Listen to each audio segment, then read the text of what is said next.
My Who Am I story. Welcome to Thank God It's a Story Saturday, a weekly video series where I share stories with you that you can use to make your messages stick. So from the start of this year till now, I have been very fortunate to give a lot of talks. And every time I give these talks, which are mostly digital, I mean, the world changed after February here where I live. So everything went digital. People can ask questions in the comment box. And every time I look towards the right and look at the comment box, there is one question that I'm always asked by a lot of people. How did I start my journey of starting Narrative, the business of stories? And I never answer that question. But then I realized that this question is being asked way too much, so I must answer.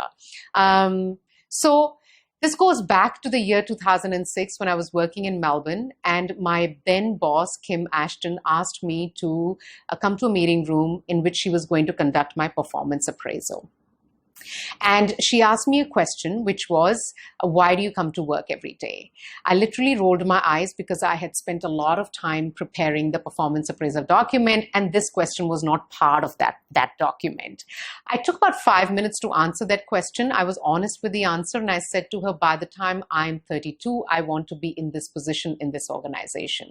And after that, there was a little bit of a few seconds of awkward silence in the room. What I thought was she was going to turn around and say, typical Gen Y, wants to get there before everyone else. But in fact, she turned around and said to me that now to make you get into that position before you turn 32 is my ambition. So I formed a certain view of leadership in that moment.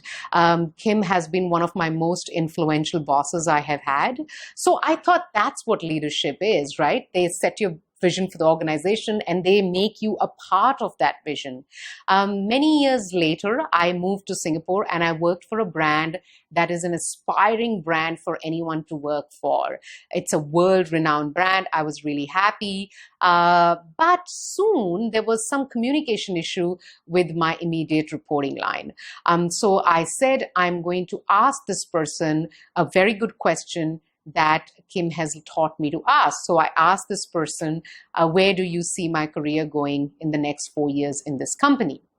There was an awkward silence once again. And I was comfortable with awkward silence, but the silence broke and the response I got from the other side was, I don't know where my career is going. What can I tell you where your career is going? Now, a lot of people think that I would have probably gotten very irritated with that answer, but that's not the truth. The truth is that in that moment, I actually realized that my career was my responsibility, and leaders like Kim are not common. They are rare. Mostly, we have to be able to stop being a cog in the system and sit in the driver's seat of our own career and take it in our own hands. That was the very first time the thought of Narrative, the business of stories, came into my mind.